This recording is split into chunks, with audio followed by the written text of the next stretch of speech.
വേണമെന്ന് വെച്ചാൽ ഒരു കാട്ടുപോത്തിനും കുഞ്ഞാടിനും ഒരു കൂട്ടിൽ ഒന്നിച്ചു കഴിയാമല്ലോ.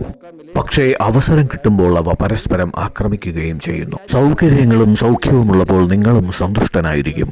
പക്ഷേ അവസരം കിട്ടുമ്പോൾ നിങ്ങളും പരസ്പരം പഴിചാരുന്നു, താഴ്ത്തിക്കെട്ടുന്നു. ഇതിന്റെയൊക്കെ അനന്തരഫലങ്ങൾ നമ്മളുടെ കൺമുൻപിൽ നമുക്ക് കാണാൻ കഴിയുന്നുണ്ട്. ഈ കാലത്ത് മാനവ മൂല്യങ്ങൾക്കുണ്ടായ പതനവും വീഴ്ചയും അവഗണനയും തിരസ്കാരവും ഒന്നും മറ്റൊരു കാലത്തും ഉണ്ടായിട്ടില്ല. ഈ എത്ര അന്ധകാരമായ ഒരു സ്ഥിതിയിലാണ് നാമെന്ന് പത്രമാധ്യമങ്ങളിലൂടെ നിങ്ങൾ അറിയുന്നില്ലേ? നിങ്ങൾ പത്രമാധ്യമങ്ങളിൽ വായിക്കുന്നു 12 വയസ്സുള്ള ഒരു കുട്ടി 8 വയസ്സുള്ള ഒരു കുട്ടിയെ കൊല്ലാൻ ശ്രമിക്കുന്നുവെന്ന്. എന്തിനു വേണ്ടി? ഒരു കുട്ടിയുടെ മരണം കൊണ്ട് സ്കൂളിന് അവധി കിട്ടും എന്നുള്ള പ്രതീക്ഷയിൽ. ഒരു വിദ്യാലയത്തിൽ, വിദ്യയുടെ ആലയത്തിലാണ് ഇത് നടക്കുന്നത് എന്നോർക്കണം.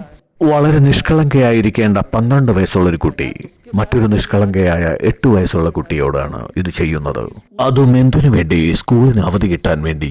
സ്കൂളിന്റെ 2 ദിവസത്തെ അവധിക്ക് മനുഷ്യജീവനേക്കാൾ വില വന്നിരിക്കുന്നു. സുഹൃത്തുക്കളെ, എന്താണ് ഇതിനൊക്കെ കാരണം?